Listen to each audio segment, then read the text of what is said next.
The Concordat's last functioning transmission array flickered in the dim emergency lighting.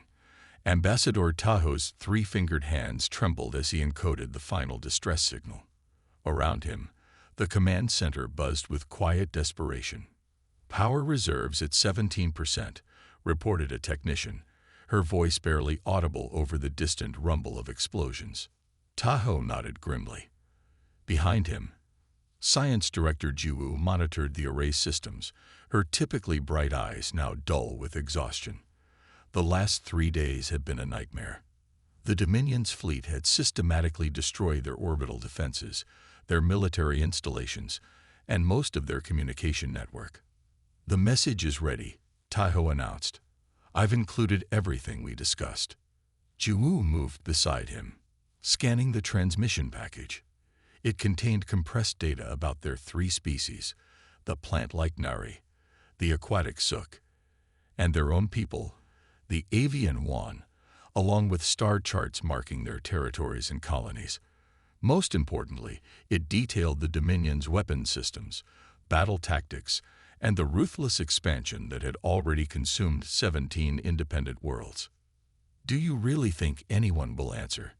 Jiwoo asked, her voice low so others wouldn't hear their doubt. Tahoe's feathered crest flattened against his skull. "We have to believe someone might. We've tried negotiation. We've tried surrender. We've tried fighting. This is all we have left."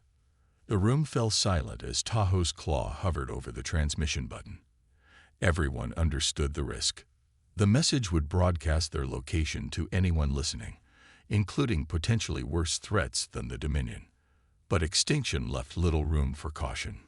"This may reach no one," Tahoe said, "but we must try." He pressed the button. The ancient array hummed, drawing on precious power reserves as it beamed their desperate plea into the unexplored regions of space, away from the Dominion's expanding empire. "Transmission complete," Jiwoo confirmed. "May the stars guide it to friendly eyes." An alarm blared through the facility. The main view screen flickered to life, showing 3 Dominion warships entering orbit. "They've found our last outpost," someone whispered. Tahoe straightened his posture, smoothing his ceremonial robes. "Then we've sent our message just in time. Now we prepare for whatever comes next." 217 light-years away, Lieutenant Jinwoo stretched in his chair, fighting off the boredom of his midnight shift at Earth's Mariana Deep Space Array. The massive facility, built into the deepest part of the Pacific Ocean for radiation shielding, monitored the cosmos for signs of extraterrestrial intelligence, a mission that had produced exactly 0 results in its 70-year history. Jinwoo sipped his coffee and glanced at his screens, expecting the usual cosmic background noise. Instead, he nearly choked on his drink. "What the hell?" he muttered, setting down his cup and leaning forward. The primary detection grid showed an unusual pattern, a series of pulses coming from the direction of the Aquila constellation. He enhanced the signal, watching as the computer began analyzing the regular, structured sequence. "Too regular," Jinwoo whispered to himself. "Too purposeful." His fingers flew across the keyboard, running the standard verification protocols. First, he checked for known human sources, satellites, deep space probes, or classified military transmissions. Nothing matched. Next, he ran a comparison against natural phenomena, pulsars, quasars, and other cosmic objects known to emit regular signals. Again, no match. The signal continued, repeating its complex pattern. Jinwoo's heart raced as he initiated the SETI emergency protocol, something no one had ever seriously expected to use. He picked up the phone, dialing his supervisor's number with shaking fingers. "Sir, this is Lieutenant Jinwoo at Station 6. You need to come down here immediately." He paused, barely believing the words he was about to say. "Sir, you need to see this pattern. It's structured. Too structured to be natural." Captain Minjin arrived 15 minutes later, his hair disheveled and eyes still heavy with sleep.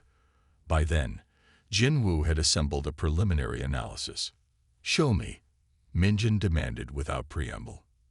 Jinwoo pointed to the main screen. The signal began approximately 43 minutes ago. It repeats every 9 minutes and contains what appears to be mathematical sequences, prime numbers, the value of pi, and several universal constants. Minjin frowned. Could it be a prank? Or a glitch in our systems? I've already checked. The signal is being detected by 3 separate array stations. It's real, sir. And there's more. Jinwoo pulled up another screen. The transmission contains data packets. Our computers are still working to decode them, but the structure suggests language, or at least an attempt at communication. Minjin stared at the screens, his expression shifting from skepticism to wonder. Have you notified anyone else? Not yet, sir. Protocol states that the station commander must verify before escalating.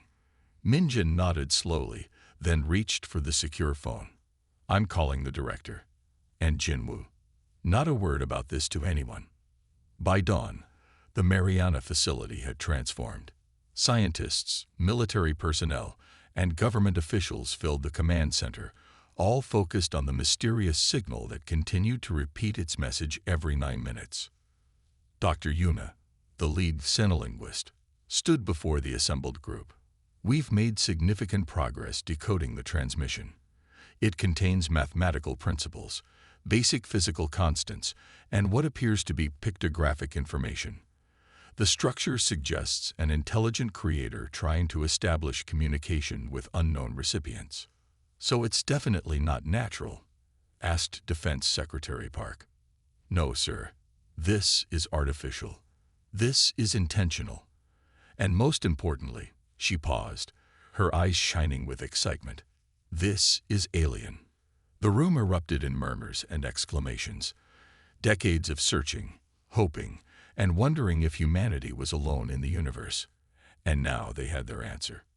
Admiral Wujin, the highest-ranking military officer present, raised his hand for silence. What exactly does the message say, Doctor? Dr. Yuna's excitement dimmed slightly. We're still working on the full translation, but the core meaning seems clear. It's a distress call. Whoever sent this is asking for help. Help against what? Someone asked. We're not entirely sure yet, but the message contains repeated references to something called the Dominion. Based on the accompanying visuals, it appears to be some kind of aggressive force or empire. The message includes technical specifications that might be weapons or defense systems. Admiral Wujin's expression hardened. So our first contact with alien life is them dragging us into their war. With respect, Admiral, Jinwoo spoke up unexpectedly. They're not dragging us anywhere. They've sent a message asking for help. Whether we respond is entirely our choice. The room fell silent as everyone contemplated the implications.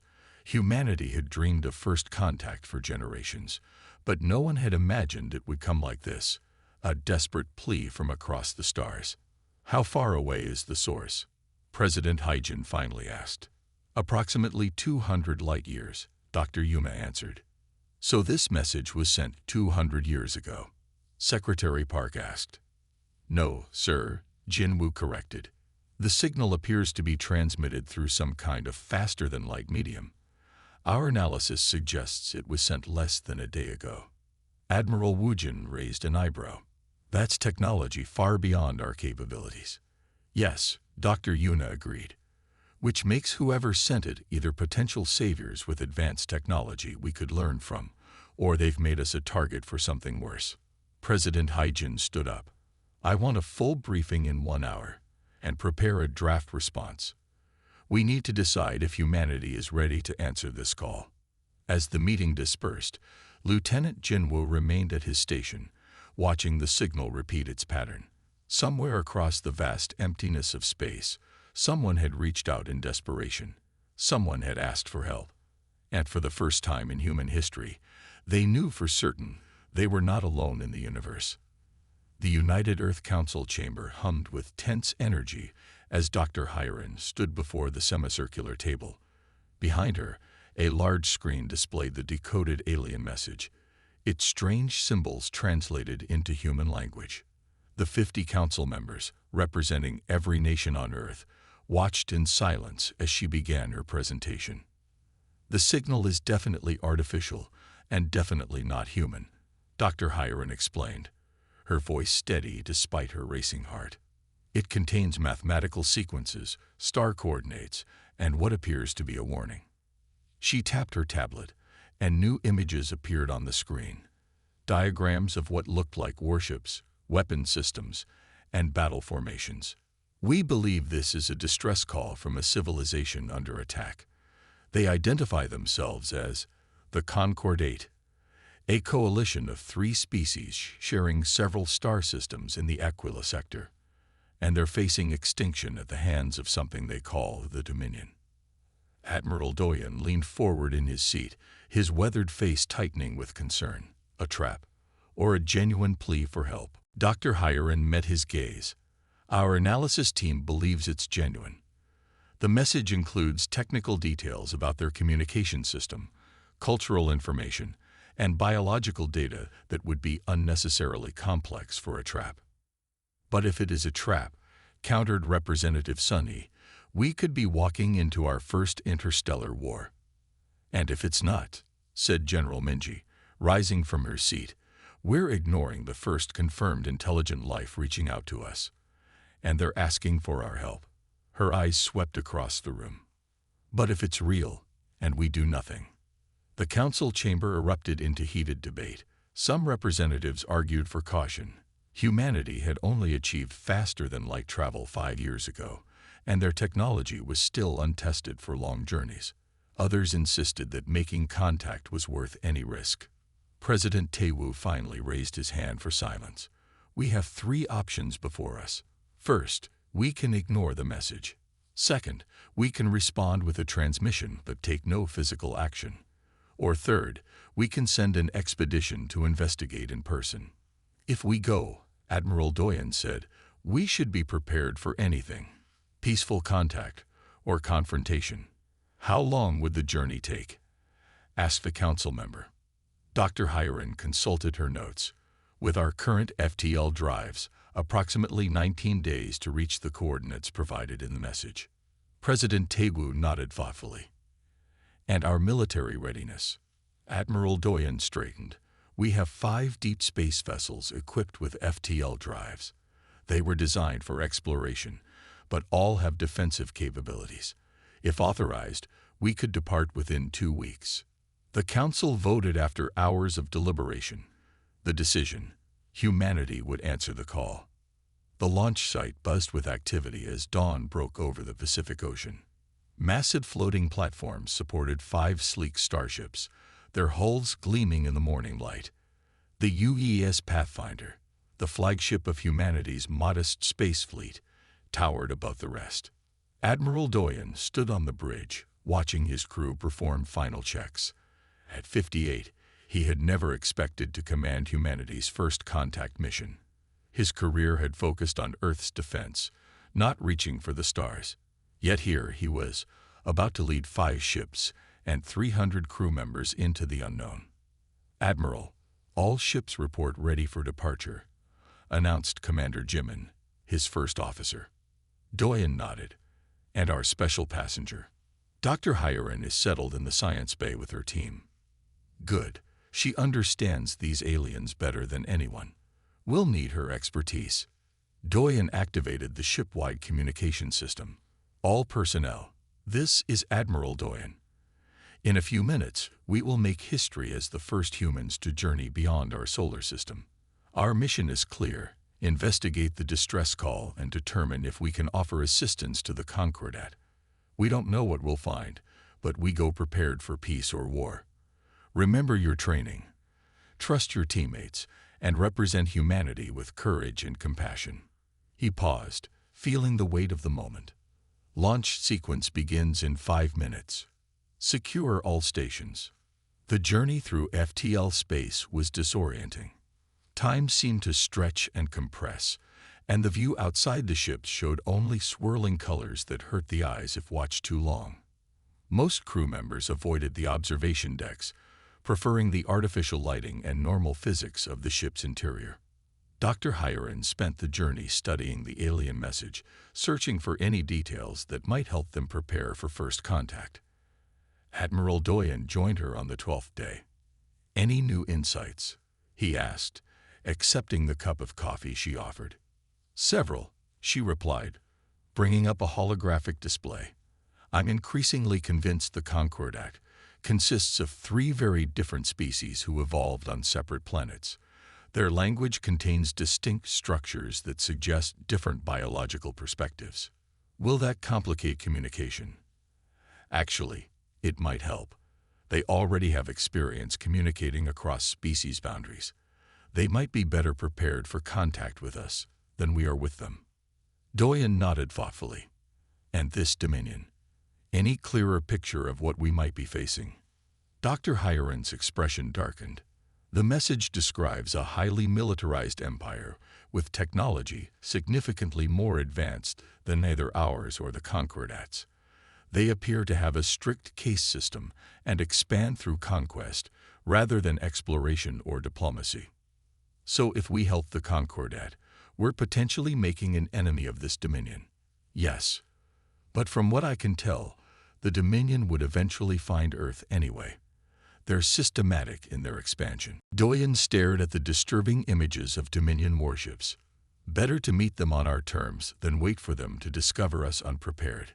On the 19th day, Commander Jimin's voice came over the intercom. "Admiral, to the bridge. We're approaching the exit point." Doyen found his command crew tense but ready. The 5 Earth ships had maintained perfect formation throughout the journey. "All ships, prepare for transition to normal space," he ordered. "Shields at maximum. Sensors at full sweep.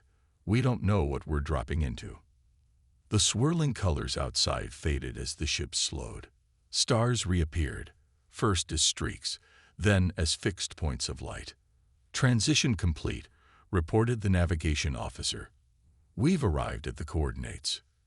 The main view screen activated, showing them their destination.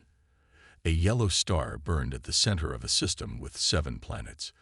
The 3rd planet, blue and green like Earth, showed signs of civilization, orbital structures, artificial satellites, and the unmistakable lights of cities on its night side. "Life signs?" Doyen asked. "Millions on the 3rd planet," confirmed the sensor officer. "And multiple spacecraft in orbit. 2 different design types, sir." Dr. Hiren hurried onto the bridge, her eyes widening at the screen. The larger vessels matched Dominion designs from the message. The smaller ones are likely Concordat ships. Doyen frowned. "So we've arrived in the middle of their conflict." "Sir," interrupted the communications officer, "we're detecting a transmission directed at us. It's using similar patterns to the distress call." "Put it through," ordered Doyen. The view screen changed to show an alien face. The being had feathered scales around a beaked face, with large eyes set on either side of a narrow head. When it spoke, the computer translated its words into a mechanical voice. "Unknown vessels, you have entered Concordat space. Identify yourselves immediately. This system is under attack. If you cannot defend yourselves, we strongly advise immediate withdrawal." Dr. Hiren stepped forward. "Admiral, that's a one of the Concordat species mentioned in the message." Doyen nodded and straightened his uniform. "Open a channel." The communication officer worked his controls. "Channel open, sir." Doyen faced the screen, aware that he was about to speak the first words from humanity to an alien civilization. "This is Admiral Doyen of the United Earth Fleet. We received your distress call and have come to investigate. We are prepared to offer assistance if needed." The alien's eyes widened, its feathered crest rising in what might have been surprise. You came because of our message. You received our call for help." "We did," Doyen confirmed, "and we're here to answer it." For a moment, the alien seemed too shocked to respond. Then it recovered, its posture straightening. "I am Commander Seo of the Concordat Defense Force. Your arrival is unexpected, but most welcome. Our homeworld is under siege by Dominion forces. They've bypassed our outer defenses and will begin planetary bombardment within hours. A new alarm sounded from the sensor station. Sir, multiple large vessels changing course. They're heading toward us. On the screen, Commander Seo's expression became urgent. Those are Dominion warships. They've detected your arrival. You must understand. Their policy is to eliminate any unknown species they encounter. You're in grave danger. Admiral Doyen exchanged glances with his officers, then turned back to the screen with determination in his eyes. So are you, Commander. Perhaps we can help each other. Tell us what you know about their tactics. It's time the Dominion learned that humanity doesn't abandon those who ask for help. Outside the view screen, the massive Dominion warships grew larger as they approached, their weapons ports beginning to glow with energy. Humanity's first contact was about to become humanity's first interstellar battle. The Pathfinder dropped out of hyperspace at the edge of the Tebec Nebula, directly into chaos. The other 4 Earth ships, Voyager, Discovery, Explorer, and Horizon, emerged moments later, their hulls gleaming against the colorful backdrop of swirling gases. What greeted them was not the peaceful first contact humanity had hoped for.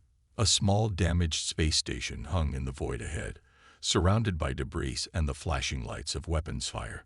3 massive warships, each easily 5 times the size of the Pathfinder, circled the station like predators.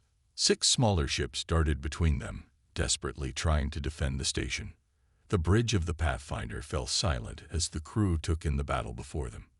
Shields at maximum, Admiral Doyen ordered, breaking the stunned silence. Battle stations. Red alert klaxons blared throughout all 5 human vessels as crew members rushed to their combat positions. Sensors show the station has suffered heavy damage, reported Science Officer Minnie. Life support systems are failing. I'm detecting approximately 300 life forms aboard. Tactical Officer Jiho studied his display.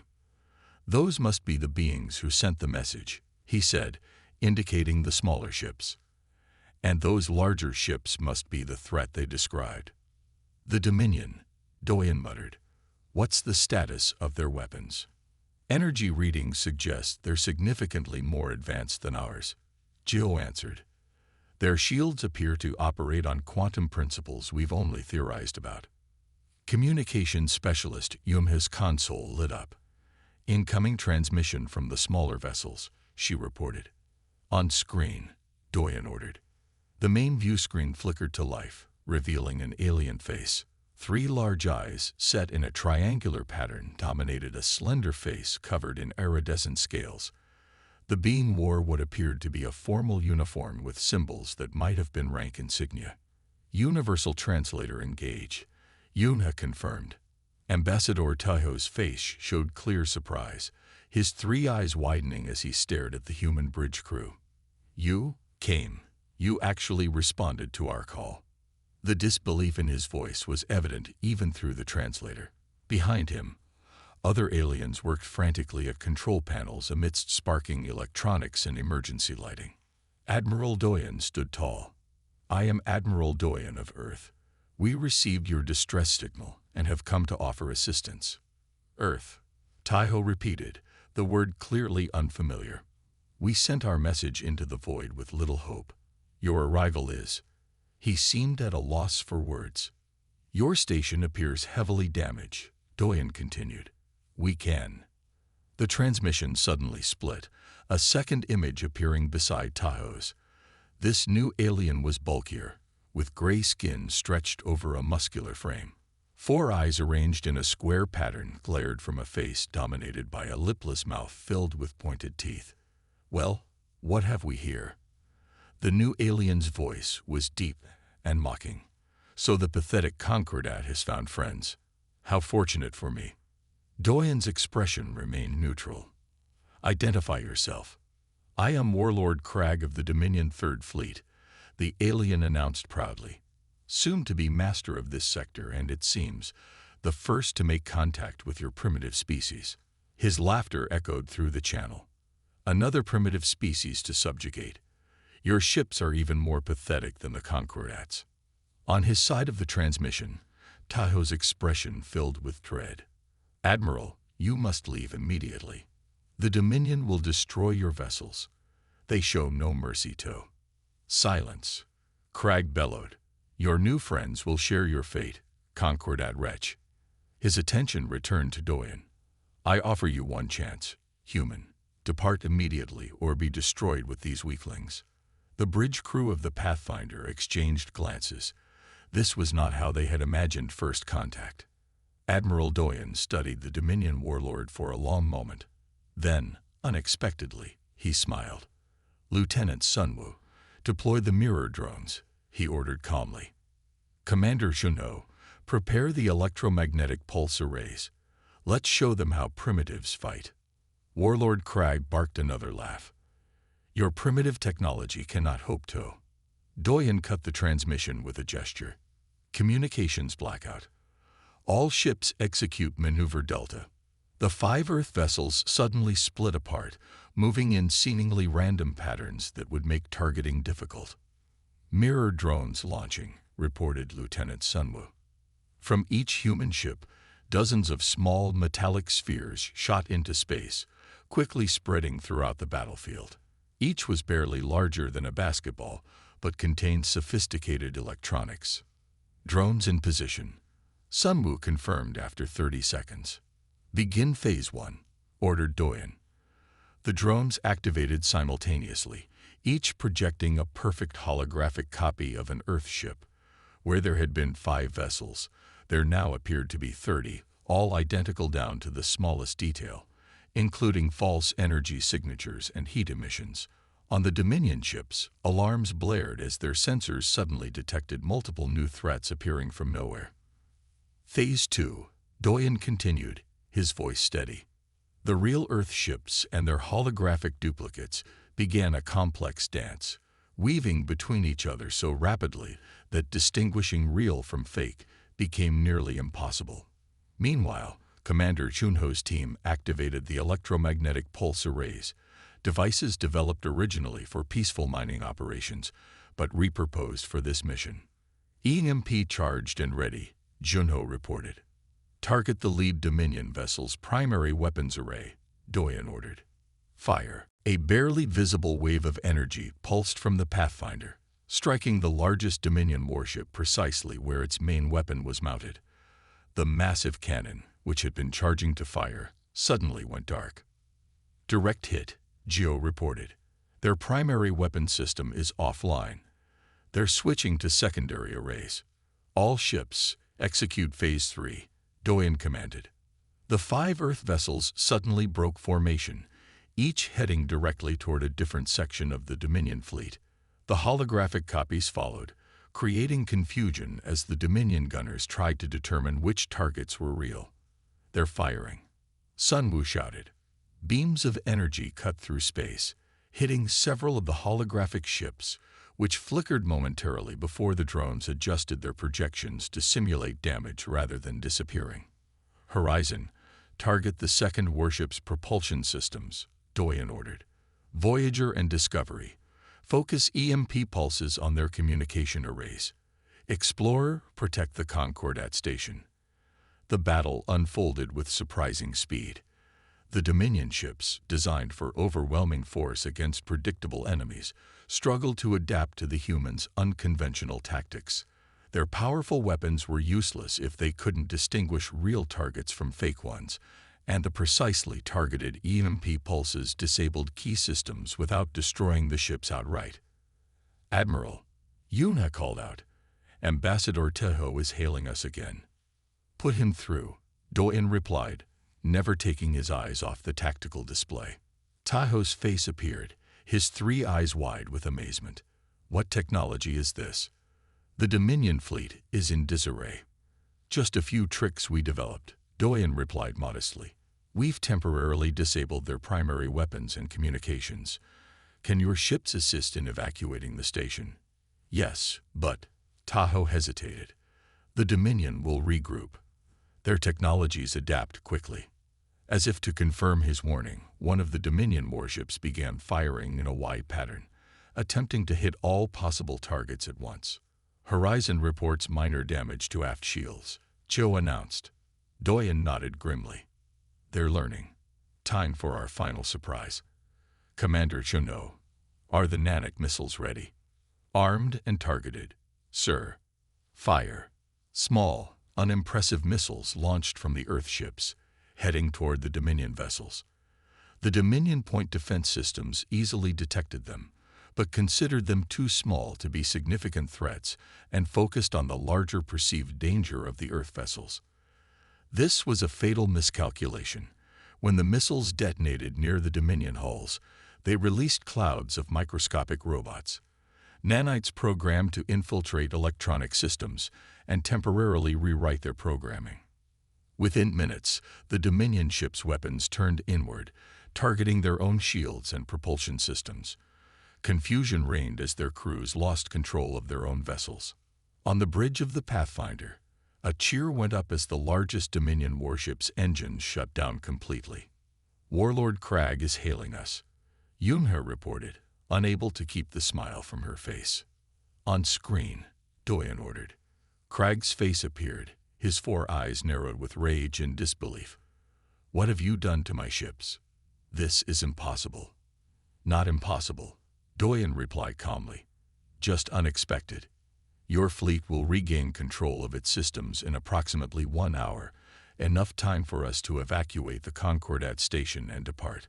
I suggest you use this opportunity to reconsider your approach to interspecies relations. He cut the transmission before Crag could respond and turned to his crew. Begin rescue operations immediately. Let's show the Concordat that humanity knows how to make a proper introduction. As the Earth ships moved to assist the damaged station, Ambassador Tejo watched in wonder. The galaxy had just changed forever, and the name Earth would soon be known across the stars. Not as conquerors like the Dominion, but as something altogether more remarkable. Unexpected saviors who turned weakness into strength and fought not for domination, but for those who needed help. 2 weeks after the battle at the Tebec Nebula, the main laboratory aboard the Concordat refuge station buzzed with activity. Humans and aliens worked side by side, surrounded by disassembled technology and holographic diagrams floating in the air. The station, hidden deep within an asteroid field, had become the headquarters for the newly formed alliance. Science Director Juwu moved her 3-fingered hand through a hologram displaying the inner workings of a human stealth drone. Her scales shimmered under the bright laboratory lights as she turned to Engineer Gundan, who was explaining the device's function. Your technology is remarkable, said Juwu, examining the human stealth systems. The principles are surprisingly simple, but we never thought to apply them this way. Hyunbin smiled, still not entirely used to the alien's triangular face and 3 blinking eyes. Simple can be effective. Sometimes the best solutions aren't the most complex. But your tactics. Juwu continued, her translator converting her musical language into human speech. They're revolutionary. The Dominion expects direct confrontation. They've never encountered. What did you call it? Asymmetric warfare, replied Engineer Hunbin. Guerrilla tactics. Fighting smart instead of just with brute force. Across the laboratory, Admiral Doyen stood with Ambassador Tao, watching their teams work together. Despite their physical differences, Tejo's avian features contrasting sharply with Doyen's human appearance, they had quickly developed a strong working relationship. Your people adapt quickly, Tejo observed. Most species find it difficult to work with other life forms so different from themselves. Doyen nodded. Humans have always been good at adaptation. It's how we survived on Earth. But I'm equally impressed by the Concordat. 3 completely different species working as one. Necessity, Tejo said simply. The Nari, Suk, and Huan all faced extinction alone. Together, we survived until the Dominion came. A door slid open, and more representatives entered the conference room adjacent to the laboratory. General Minji led the human military contingent, while delegates from all 3 Concordat species took their places around a large circular table. The War Council is beginning, Doyen noted. Shall we join them? Inside the council chamber, the mood was tense but hopeful. Holographic displays showed the current position of Dominion forces, still searching for the Concordat refugees, but, so far, unable to locate the hidden station. Ambassador Tejo addressed the Human Concordat War Council. For 1,000 cycles, the Dominion has conquered through superior firepower and their rigid battle doctrine. They've never needed to adapt. Admiral Doyen nodded. And that's their weakness. They don't understand unpredictability because they've never needed to. We'll hit them where they never expect, their command structure itself. General Minji stepped forward, activating a new hologram that displayed a complex network of connections. From the data provided by the Concordat, we've analyzed the Dominion's command structure. Unlike human military systems, which can operate independently if central command is disabled, the Dominion relies on a strict hierarchy. Their system is designed for efficiency, not resilience, added Captain Mayun, the human intelligence officer. Each ship receives specific orders from above and expects precise execution from below. There's little room for initiative or adaptation. Nari Representative Hansel, a plant-based being whose skin photosynthesized light, raised a vine-like appendage. We've tried attacking their command ships before. Their defenses are impenetrable. We're not proposing a direct assault, Admiral Doyen clarified. We're suggesting something they won't expect: infiltration. A murmur ran through the Concordat representatives. The concept seemed to surprise them. Infiltration? Asked Suk Delegate Minnow, his aquatic body suspended in a water-filled environment suit. That's impossible. The Dominion would recognize any of our species immediately. But they've never seen humans before, Doyen pointed out. They know we exist now, but they have little information about us. Science Director Juwu's eyes widened in understanding. You're proposing to send humans disguised as Dominion personnel. Not exactly, Engineer Hyunbin said, standing to activate another holographic display. This one showed what appeared to be a standard Dominion communication device. We've been studying the captured Dominion equipment. Their communication system relies on quantum entanglement, instantaneous transmission that can't be intercepted. Which is why we've never been able to anticipate their attacks, Ambassador Tejo noted. Exactly, Hyunbin continued. But quantum entanglement has a weakness. It requires precise calibration. We believe we can create a device that mimics their communication signatures, but subtly alters the commands being sent. General Minji took over the explanation. Meanwhile, a small team would infiltrate their main relay station, not to destroy it, but to introduce our device into their network. The council chamber fell silent as the implications became clear. One military commander, Jawo, was the first to speak. You want to feed false orders into their command network. Make their own ships act against their interests. Precisely, Admiral Doyen confirmed. No direct confrontation. No battles we can't win. Just confusion in their ranks and distrust in their chain of command. Ambassador Tejo's feathered crest rose in what the humans had learned was an expression of excitement. It could work. The Dominion's strict hierarchy is based on absolute trust in the system. If that trust is broken, their entire structure could collapse, finished Nari Representative Hansel. Brilliant. But reaching their relay station will be extremely dangerous, cautioned Suk Delegate Minnow. It's located in the heart of Dominion territory, heavily guarded. That's why we'll need a diversion, Admiral Doyen said. Something big enough to draw their attention, but not so threatening that they commit all their forces. Science Director Juwu's 3 eyes blinked rapidly, her species equivalent of a thoughtful frown. The abandoned mining facility at Kadesh. It's valuable enough to protect, but not crucial to their operations. Perfect, General Minji agreed. We'll make them think we're after the mining equipment.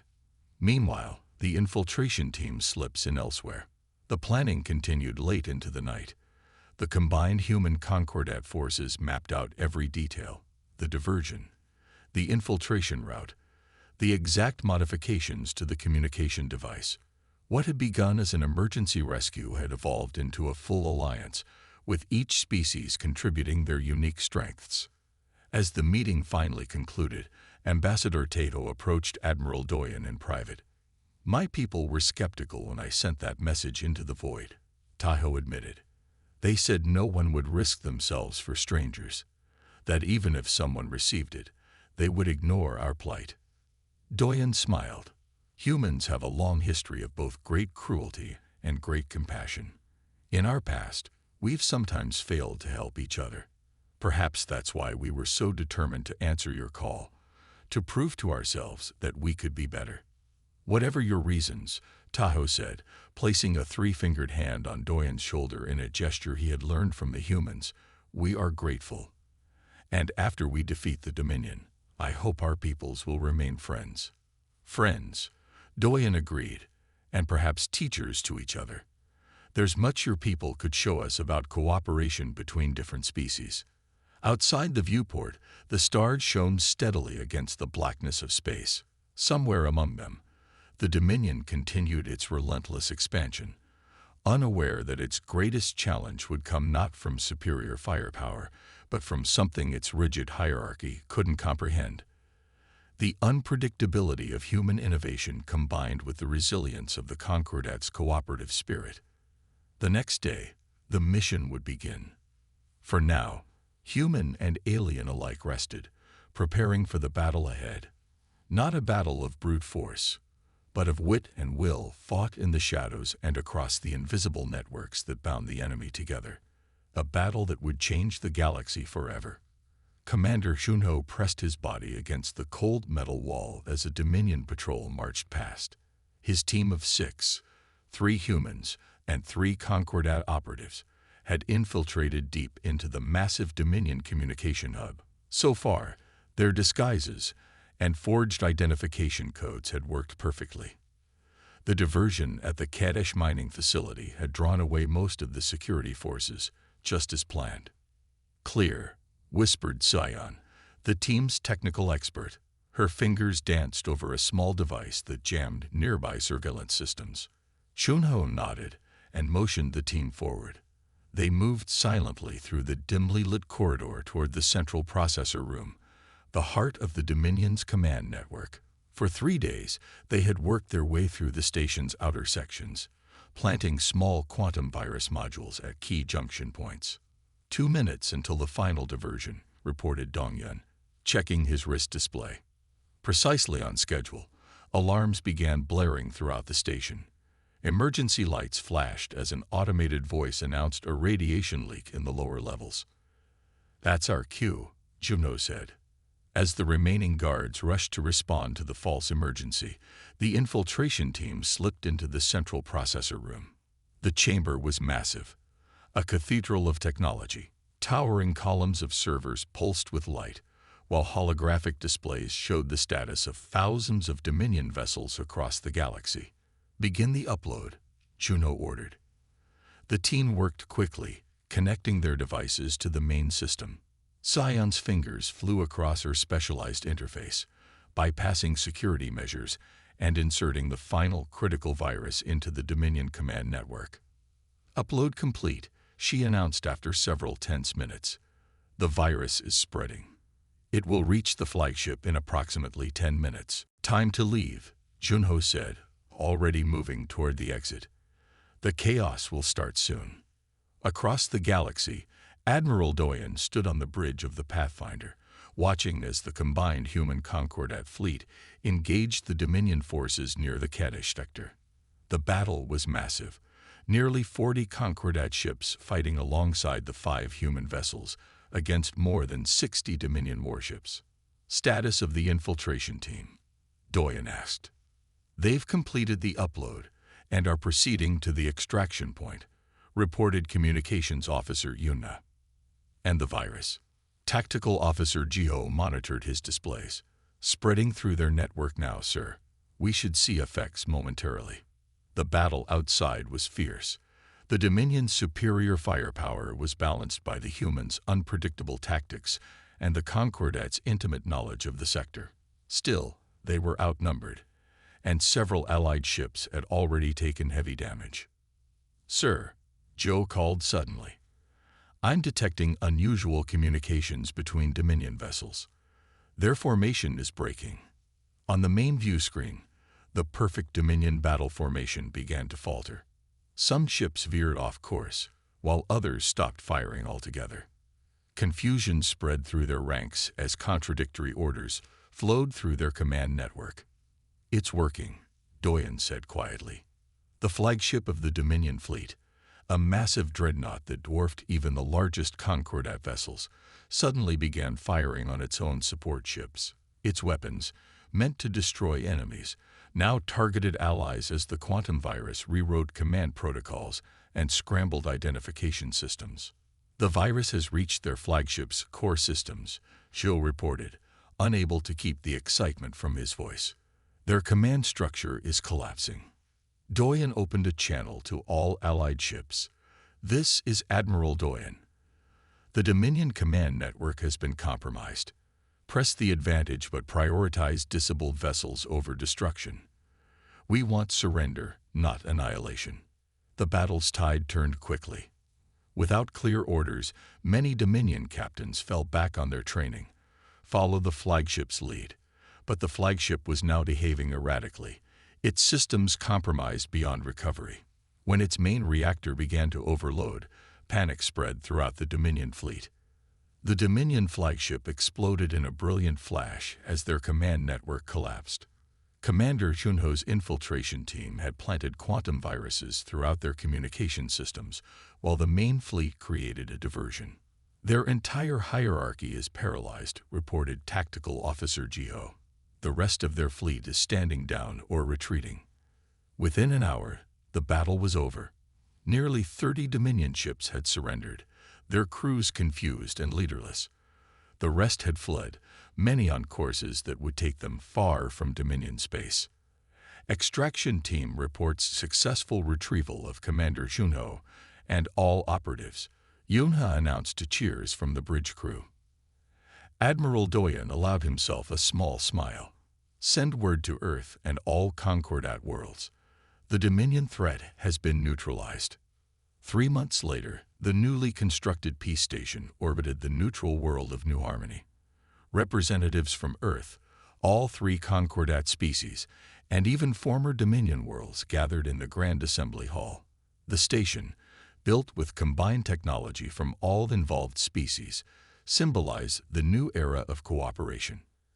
Admiral Doyen, now serving as Earth's ambassador, walked with Ambassador Tahoe through the crowded corridors. "Did you ever imagine this outcome when you sent that desperate message?" Doyen asked. Tahoe's feathered crest rippled with emotion. "Never. We hoped for rescue, perhaps military support. Not all of this." The assembly hall fell silent as Tahoe took the central podium. Behind him, a massive window revealed the spectacular view of New Harmony below, a world being jointly developed by all species as a shared capital. "Representatives of the galaxy," Tahoe began, his translated voice carrying throughout the chamber. "1 year ago, my people faced extinction. The Concordat stood alone against the Dominion, our worlds falling one by one. In desperation, we sent a message into the unknown, hoping against hope that someone might answer." He gestured toward the human delegation. "What happened next changed the course of galactic history. A species we never knew existed, a species that could have ignored our plea, chose instead to risk everything to help strangers. When we sent our message, we hoped for allies. What we found instead was something the galaxy has never seen. A species whose strength isn't in their weapons, but in their creativity, their adaptability, and most surprisingly, their compassion."